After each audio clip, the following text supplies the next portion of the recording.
Seja bem-vindo à aula de fluxo de repetição, também conhecido como loops. Eles são utilizados para executar uma operação várias vezes.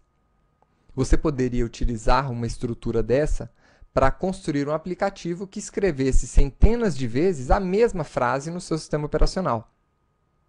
Existem algumas estruturas de loops na linguagem Java. A que vamos estudar hoje é a estrutura for. Essa estrutura é muito semelhante com a estrutura condicional if, que você já estudou. No if, você define uma condição que vai ser avaliada. Caso a avaliação seja positiva, o bloco do if é executado. Dentro do for, isso funciona de maneira semelhante. Ele é composto de 4 partes. A primeira parte, também chamada de inicialização, é onde você inicializa a sua variável, que vai ser incrementada durante a repetição.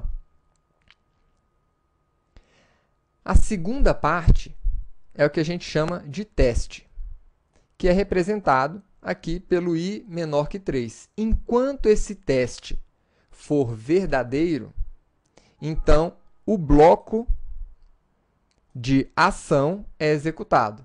Então, o bloco que vai dentro das chaves vai ser executado enquanto o teste for verdadeiro. E depois desse bloco ser executado, nós passamos para a etapa de atualização da nossa variável. Então, vamos ver como esse for funciona. Vamos imprimir dentro do for o valor dessa variável.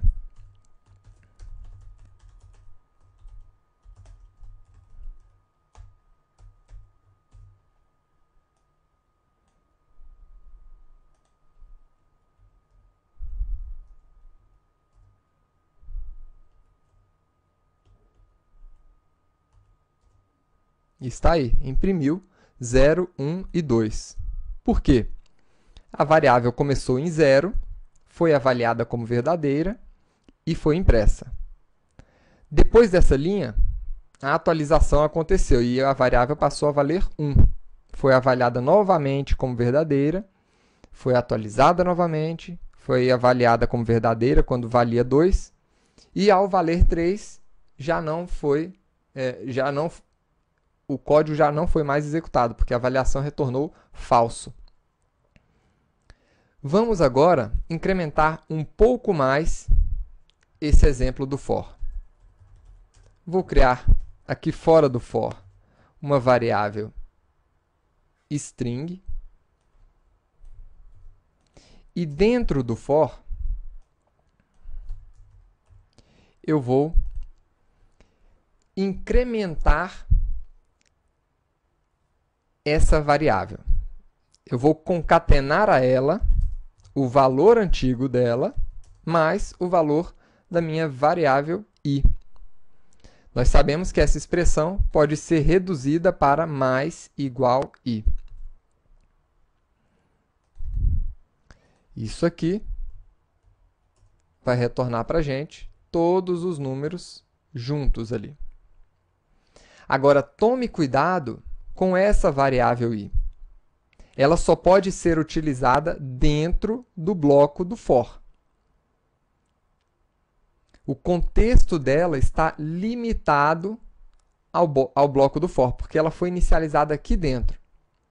Se você tentar imprimir a variável i fora do bloco for, você vai conseguir um erro de compilação. Tá aí. Nem sequer vai conseguir compilar o código. Agora, a gente poderia melhorar ainda mais esse código colocando um separador para os números, para a gente saber quais são os números mesmo que nós estamos vendo. Então, vamos separar eles por vírgula.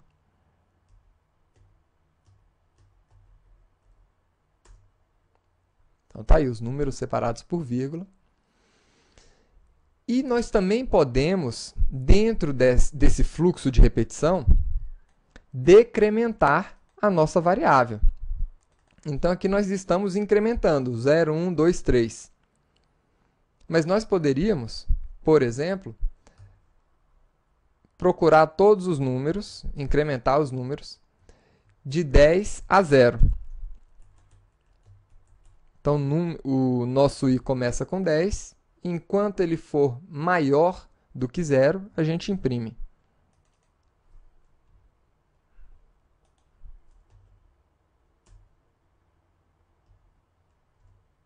Está aí.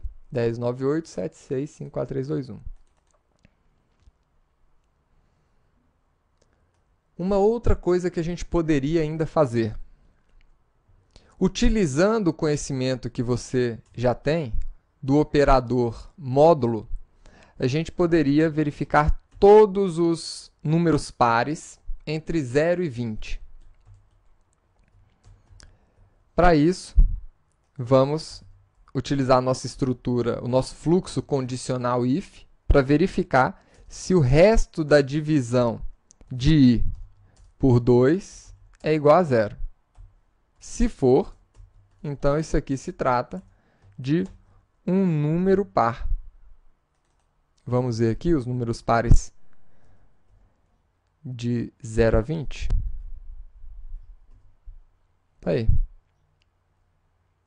Agora tome muito cuidado com os loops infinitos.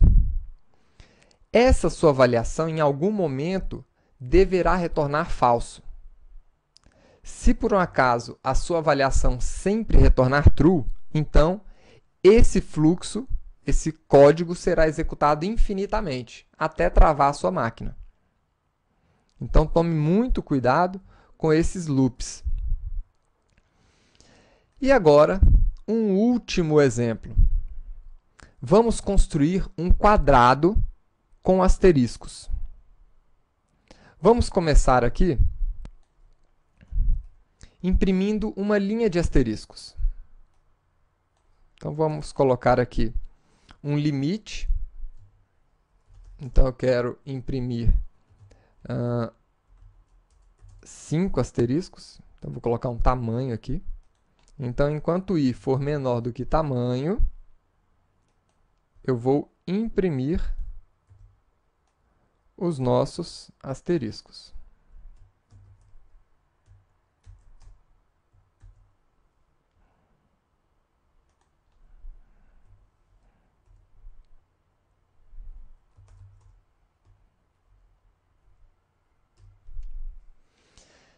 Agora vejam o seguinte, como eu estou utilizando o método println, então ele está imprimindo cada asterisco em uma linha diferente. Vou utilizar aqui o método print, que imprime esses caracteres sempre na mesma linha.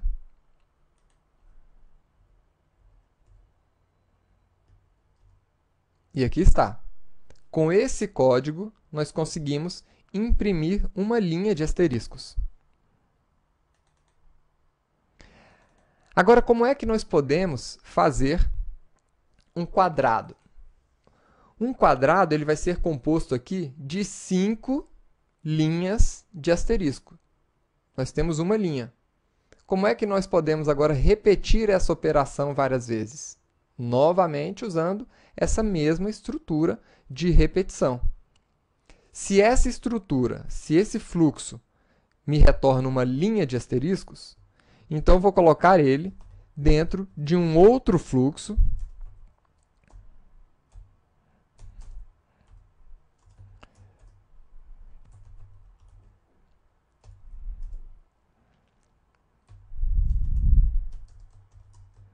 para ele ser executado também 5 vezes.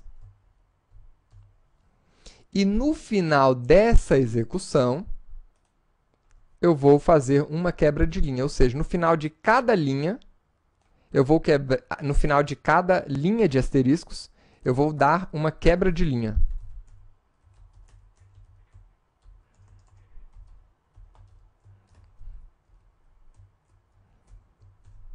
Então, está aí.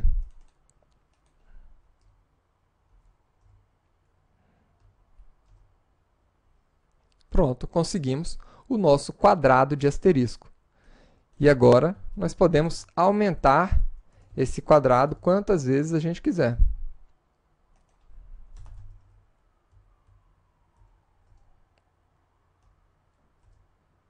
Tá aí. Espero que você tenha gostado da aula de hoje.